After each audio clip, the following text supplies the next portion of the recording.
Você estará ouvindo a palavra de Deus. Gênesis capítulo 41. Deus não se esqueceu de José.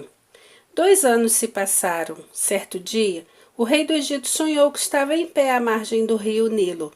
De repente, saíram do rio 7 vacas vistosas e gordas, que começaram a pastar entre os juncos que vicejam à beira do rio.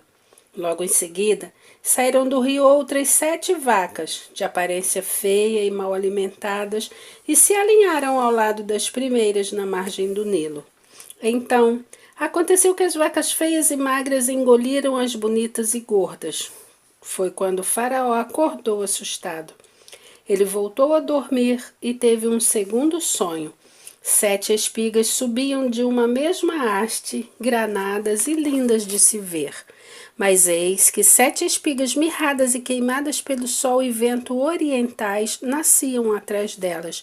Então, aconteceu que as espigas mirradas devoraram as 7 espigas graúdas e cheias. Então o faraó acordou preocupado. Era um sonho. De manhã, com o espírito conturbado, o faraó mandou chamar todos os magos e todos os sábios do Egito e lhes contou os sonhos que tivera durante aquela noite passada. Mas ninguém conseguiu dar ao faraó uma explicação convincente. Então o chefe dos copeiros dirigiu a palavra ao faraó e lhe declarou: Devo confessar hoje minhas faltas. Um dia o Senhor ficou com muita raiva de mim e do chefe dos padeiros e mandou nos prender na casa do capitão da guarda. Numa daquelas noites, cada um de nós teve um sonho, e cada sonho tinha uma interpretação particular. Pois bem, havia ali conosco um jovem hebreu, um escravo do capitão da guarda. Contamos a ele nossos sonhos e ele nos revelou os seus significados, proporcionando a cada um de nós a interpretação exata do seu próprio sonho. E tudo aconteceu de acordo com o que ele nos dissera. Eu fui restaurada à minha posição de confiança e o padeiro foi empalado. Assim que ouviu isso, o faraó mandou chamar José, que foi trazido às pressas da prisão onde estava. Depois de se barbear e trocar de roupa, apresentou-se perante o faraó. Então, o faraó dirigiu a palavra a José e declarou: Eu tive sonhos que ninguém consegue interpretar. Entretanto, ouvi dizer de ti que quando ouves qualquer sonho, pode decifrá-lo. Contudo, José disse ao faraó: Quem sou eu? É Deus quem dará ao faraó uma resposta favorável. Então o faraó contou a José o que sonhara. Em meu sonho, parecia-me estar em pé na margem do Nilo. Eis que subiram do Nilo 7 vacas bem alimentadas e de bela aparência, que começavam a pastar entre os juncos. No entanto, eis que outras 7 vacas emergiram logo depois delas, exaustas, de aparência feia e mal alimentadas. Jamais vi animais tão debilitados em toda a terra do Egito. As vacas magras e feias devoraram as 7 primeiras, as vacas gordas. Mesmo depois que as devoraram, não demonstravam qualquer benefício em tê-las devorado. Portanto, sua aparência continuava tão extenuada e feia quanto no início. Então acordei. Mais tarde, voltei a sonhar e vi 7 espigas de cereal, cheias e saudáveis, que cresciam no mesmo pé. Depois delas, brotaram outras 7 espigas, murchas e mirradas, ressequidas pelo sol extenuante e o vento leste. As espigas magras engoliram as 7 espigas boas. Contei isso a todos os magos e adivinhos do Egito, mas ninguém foi capaz de esclarecer-me. Então José explicou ao rei: Em verdade, ó faraó, teve um único sonho, pois ambos têm o mesmo sentido. Deus anunciou ao faraó o que vai se realizar proximamente. As 7 vacas belas e gordas significam 7 anos, assim como as 7 espigas saudáveis e cheias representam 7 anos. É um só e mesmo sonho, portanto. As 7 vacas feias e magras que sobem em seguida simbolizam 7 anos, e também as 7 espigas mirradas e queimadas pelo sol e o vento oriental. É que haverá 7 anos de fome. É exatamente como eu anunciei ao Senhor. Aprove a Deus mostrar ao faraó aquilo que ele vai fazer proximamente. 7 anos vindouros de muita fartura chegarão e abençoarão toda a terra do Egito.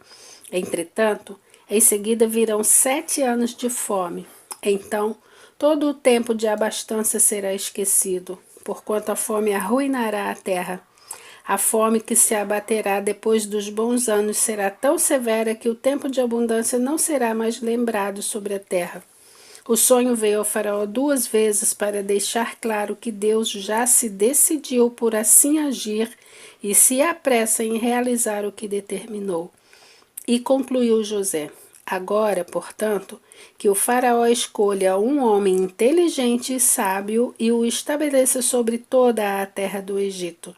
Que o faraó haja e institua funcionários supervisores na terra para recolher 1/5 da colheita do Egito durante os próximos 7 anos de fartura. Eles deverão reunir todos os víveres que puderem desses bons anos que virão e acumular estoques de trigo que, sob o controle de Faraó, serão armazenados nas cidades. Esse estoque servirá de reserva especial para os 7 anos de fome que se abaterão sobre o Egito, a fim de que a terra não seja aniquilada e o povo não morra de fome. José é feito governador do Egito. A palavra e o plano de José agradaram ao faraó e a todos os seus sábios e conselheiros, e, portanto, o faraó proclamou diante de sua corte e oficiais: encontraremos um homem como este, em quem esteja o Espírito de Deus? Então o faraó declarou a José: visto que Deus te fez saber tudo isso, não há ninguém tão perspicaz e sábio como tu em nossas terras. Tu serás o administrador do meu palácio, e todo o meu povo se conformará às tuas ordens. Só no trono te precederei. O faraó disse mais a José: vê, eu te estabeleço sobre toda a terra do Egito. E o faraó tirou do dedo seu anel-selo e o colocou no dedo de José. Mandou que o vestissem com linho fino e colocou uma corrente de ouro fino em volta do seu pescoço. Também o convidou a subir em sua segunda carruagem real, tendo à frente os arautos do império que iam bradando: Abreque, inclinai-vos! Assim José foi empossado no comando de toda a terra do Egito. E acrescentou ainda o faraó: eu sou o faraó, mas sem tua permissão ninguém erguerá a mão ou o pé para dar um passo em toda a terra do Egito. E o faraó impôs a José o nome de Zafenate-Paneia e lhe deu por mulher Asenate, filha de Potífera, sacerdote de On, cidade do sol. Depois José saiu a inspecionar toda a terra do Egito. José tinha 30 anos quando se apresentou diante de Faraó, rei do Egito. E José deixou a presença do Faraó e percorreu toda a terra do Egito. Durante os 7 anos de abundância, a terra produziu copiosamente, e ele reuniu todos os víveres e o trigo excedente dos 7 anos em que houve grande fartura sobre a terra do Egito, e depositou nos armazéns construídos em todas as cidades egípcias. Em cada cidade ele armazenava os cereais colhidos nas lavouras das redondezas. Foi dessa maneira que José estocou tanto mantimento que desistiu de ficar pesando e contabilizando as cifras. As quantidades iam além de toda medida. Parecia a areia das praias do mar. Os filhos de José. Antes de começarem os 7 anos de fome, Asenate, filha de Potífera, sacerdote de On, deu a José 2 filhos. Ao primeiro, José deu o nome de Manassés, esclarecendo: Deus me fez esquecer meus dias difíceis e toda a família de meu pai. Quanto ao segundo filho, ele o chamou de Efraim, justificando: Deus me fez próspero na terra dos meus sofrimentos.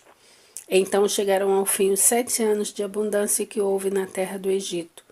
E, como José havia predito, começaram a vir os 7 anos de fome.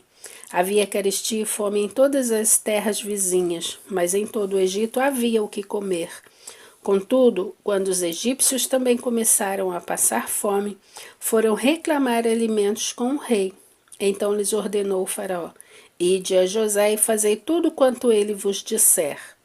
Nesse momento a fome já assolava todas as terras. Então José mandou que se abrissem todos os armazéns de trigo e começou a vender mantimentos aos egípcios. Agravou-se ainda mais a fome na terra do Egito. De todos os povos e regiões chegavam pessoas ao Egito para adquirir cereais de José, pois sobre o mundo inteiro abatera-se a mais severa falta de alimentos.